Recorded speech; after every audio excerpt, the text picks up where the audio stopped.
They've been reported at dusk or in the dead of night, in clearings, amid still woods and fields in lonely farm country.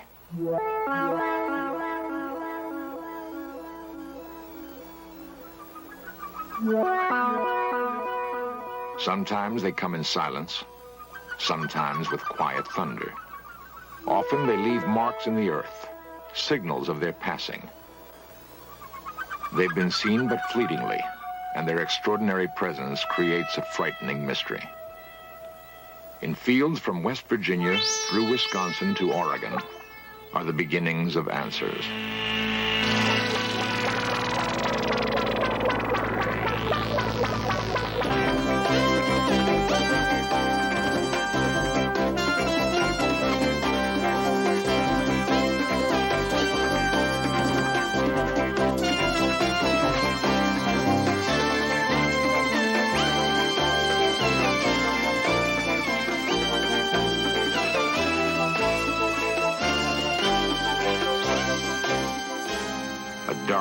Of ground on a football field. Normal people saw the object that made it. It begins tonight's search for answers.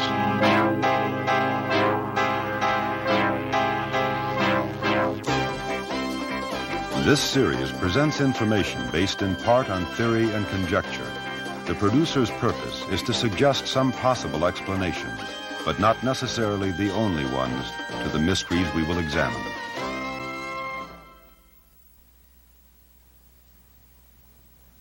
On June 24th, 1947, an Idaho businessman named Kenneth Arnold was flying his private plane near Washington's Mount Rainier.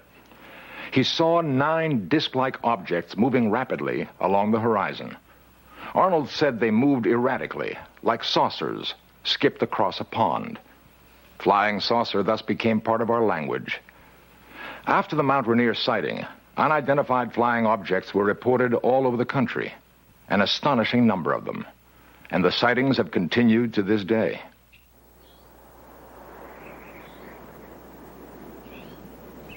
A chill morning in Mellon, Wisconsin. Quiet fields and quiet people. Yet something remarkable happened on the Mellontown Road. Something that would have seemed incredible if it hadn't happened to people as down to earth as the town of Mellon itself.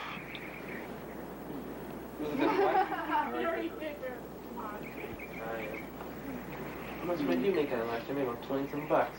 I made about $5.60. Philip Baker works in a mill on the same job for more than 20 years. He's grown up here and passed on to his children a love for the land, a love for planting and harvesting his own crops, for cutting wood to warm the house in the long Wisconsin winters. He was an officer in his union once, but stepped down because it meant too much time away from his wife Shirley and their kids, Monty, Jeff, Jane, and John. Lazy good for nothing. The most important things to the Baker family are hard work and being together. They were together the most incredible night of their lives. It was March 13, 1975. I was carrying the 2 cats. I was walking to the garage. And I got by this corner, right by the house here. And I looked, and there was this weird object, funny noises, and it was really bright, and I didn't know what I should do. So I was going back and forth, and finally I threw the cat in the garage. And then I ran to the house around the corner, and I couldn't get the door open. When I first saw it, I was standing approximately right here, but I couldn't get too good of a view of it because the brush and the trees are in the way. So then I went back into the house, and I got my coat on. My 2 youngest boys and Jane were following me. We went over here to get a better look at the object that was sitting on the road. And my curiosity still wanted me to get a better view of it. So we walked down. Of course, the ground was covered with snow. And my car was sitting here in the driveway. And of course, there were snowbanks on the side of the roads, and there's where I got my estimate of the size of the object, approximately 12 feet in diameter, but also with the markings in the snow, and I would judge the object at the center of it was approximately 6 feet high. It was like a turtle.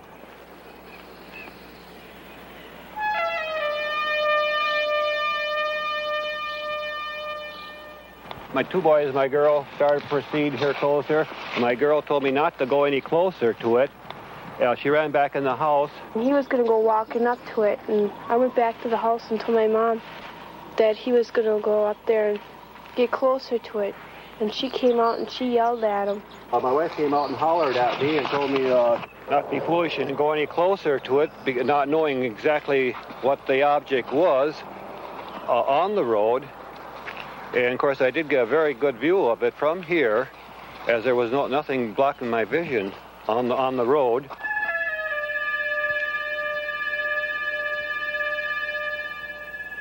Montgomery was looking out the upstairs windows where he got his view of the object.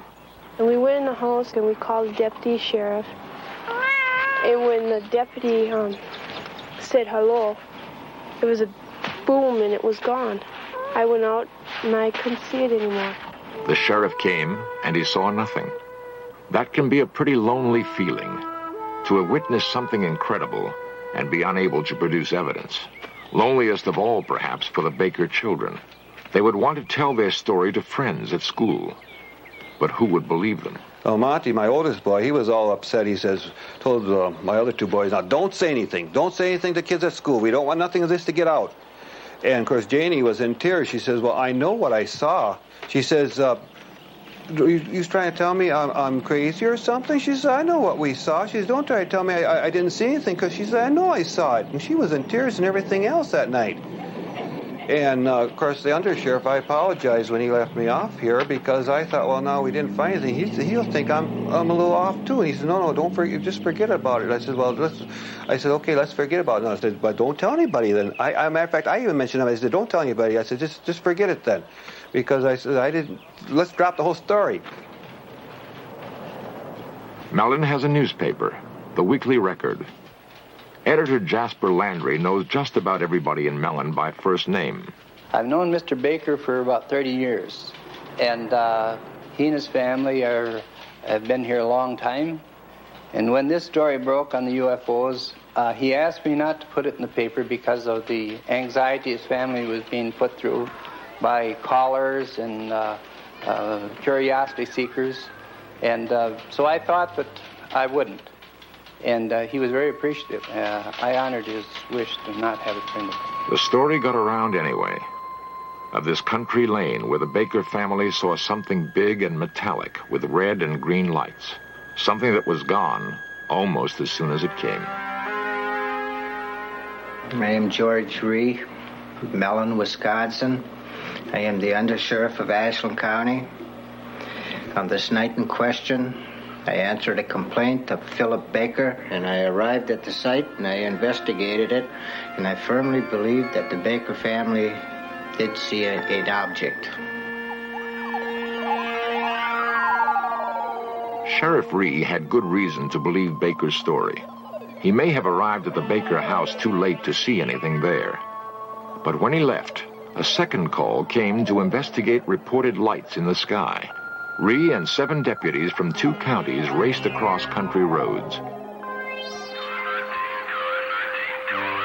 Sheriff Ree would sight a bright object darting in the sky, call on his radio for another car to intercept it, and the object would dart away, sometimes to briefly join another hovering in the sky.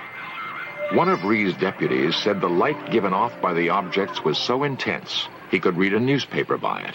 And when it passed over another patrol car, the police radio went dead.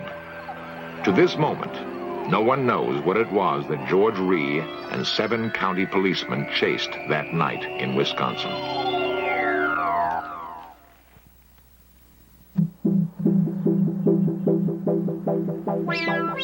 Big Chimney, West Virginia. It has been suggested that the overwhelming percentage of UFO sightings occur in small towns and rural farmlands for good reasons. The view is less obstructed, for one thing. The residents are more likely to be looking up at the sky, more sensitive to the changing lights above. was about 9:30 in the night. We were driving north on 119 towards Clendenin, and my wife saw some intensely bright lights in the sky, and she commented that this was the brightest airplane lights that she'd ever seen. I looked up, and there's this big diamond-shaped object with big flat ends set right above the treetops. Carroll Critchfield pursued his UFO to the spot where he saw it set down and found marks that could have been made by landing gear.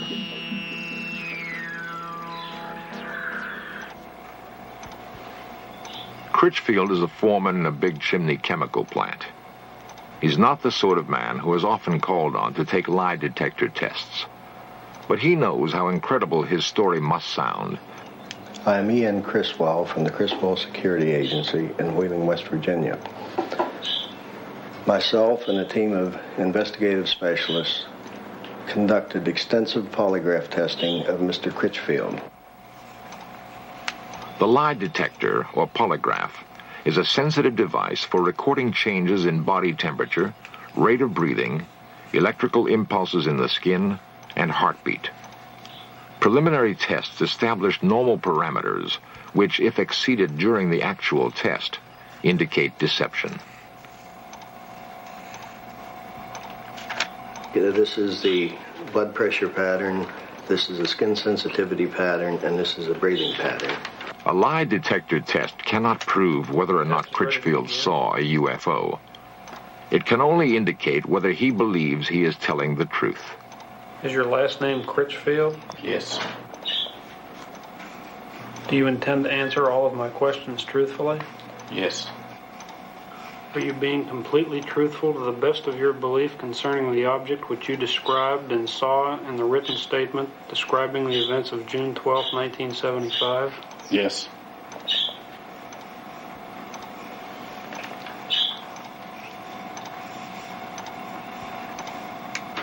Are you being truthful when you say that in the first 35 years of your life you have never lied to a police officer?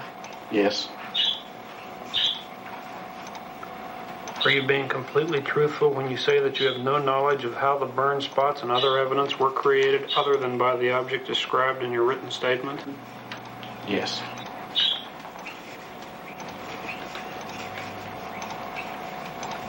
The test is now over.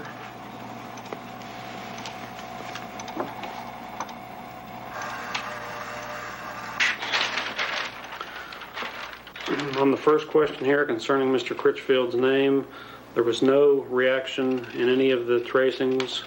And the second question concerning the, does he plan to answer all questions truthfully? Again, there were no reactions indicating deception.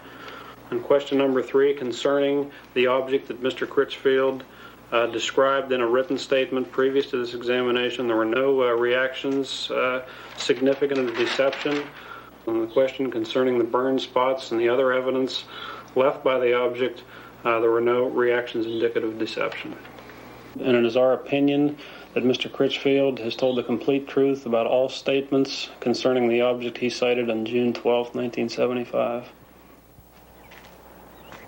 It would be unusual indeed if a man not noted for vivid imagination and guile could invent a story about a UFO and then control half a dozen involuntary body functions in such a way as to fool a sophisticated machine and experienced technicians. Much easier to believe that something extraordinary happened on a hilltop in Big Chimney, West Virginia. Something that touched Carroll Critchfield's life and left him wondering.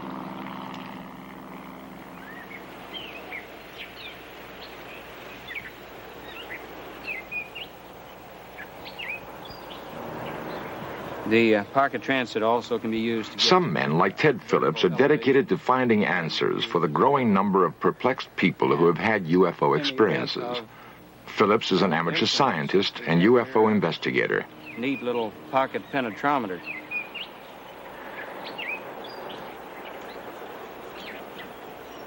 Phillips has taken soil samples at dozens of reported UFO landing sites. He and his fellow investigators have amassed reports of no less than 60,000 UFO sightings in the past 30 years. Many of these were fairly easy to explain. Conventional aircraft, weather balloons, flocks of geese. but more than 900 cases remain unexplained. Phillips has an important ally in his search, the University of Kansas Aerospace Science Laboratory. It is the place he sends soil samples for analysis. Dr. Edward Zeller is the man in charge.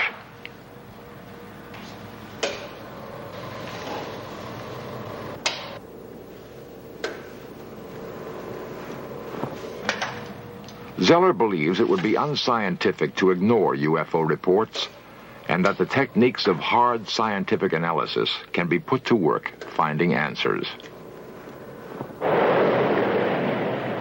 Medford, Minnesota.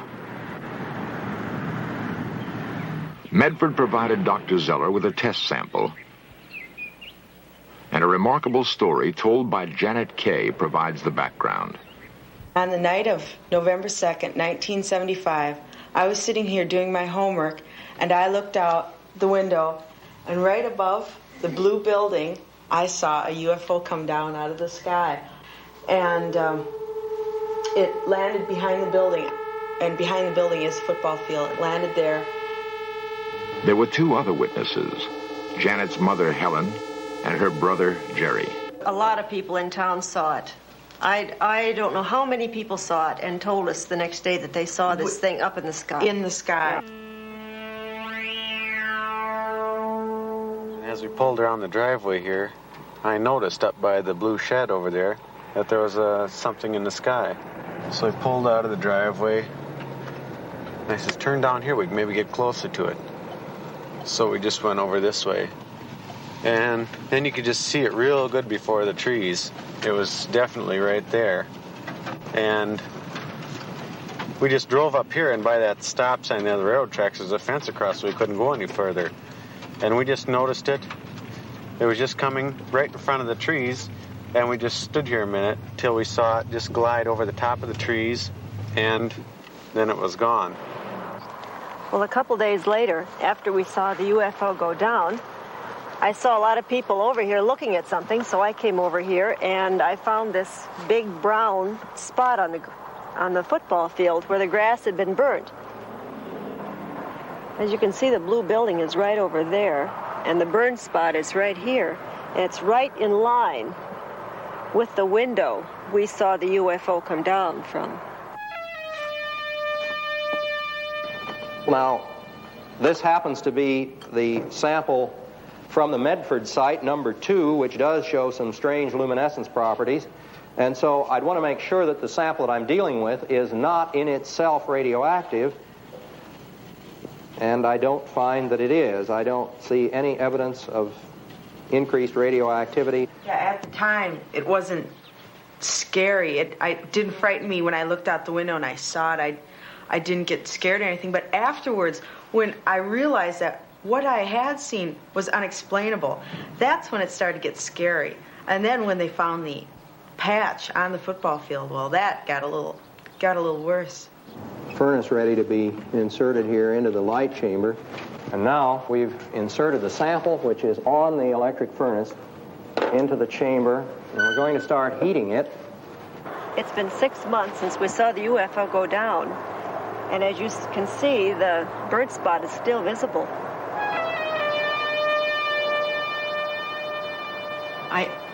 I just wish I knew what it was. Don't you think so? Yeah, I mean, if it was something, from another country or something the Army was putting up in the air, I wish they'd come and tell us that this was it, and not just leave us out here thinking that it was something from some outer space place. I'd be satisfied with any kind of an explanation. Well, we're going to start off here by looking then at the glow curves, which I ran about 2 months ago on the Medford site. And if we look at the curve at the center of the site, we see that there's just a very small rise here. That is, the luminescence peak is very small. At the edge of the site, as we proceed along here, at the edge of the site, we discover the intense luminescence. Now, this luminescence that we are observing is apparently the result of some sort of radiation effect. It looks, at least, as though that particular sample at the edge of the site has been subjected to some kind of high-energy radiation. If I had never seen a UFO, I wouldn't believe in it. I wouldn't believe me if I were you. Because I have nothing to show you. I can't say, you know, I saw this. I just have nothing. All you have is my word. But there is more than just Mrs. K's word.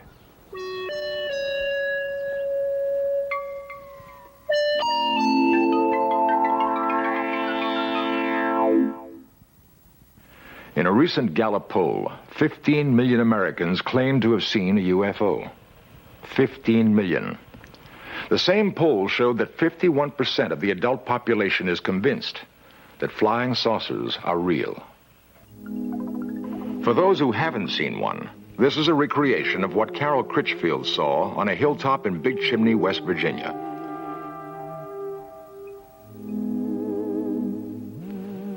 The artist used the same technique that a police artist would use in recreating the features of a suspect from the descriptions of witnesses. And this is what Philip Baker saw on the town road in Mellon, Wisconsin.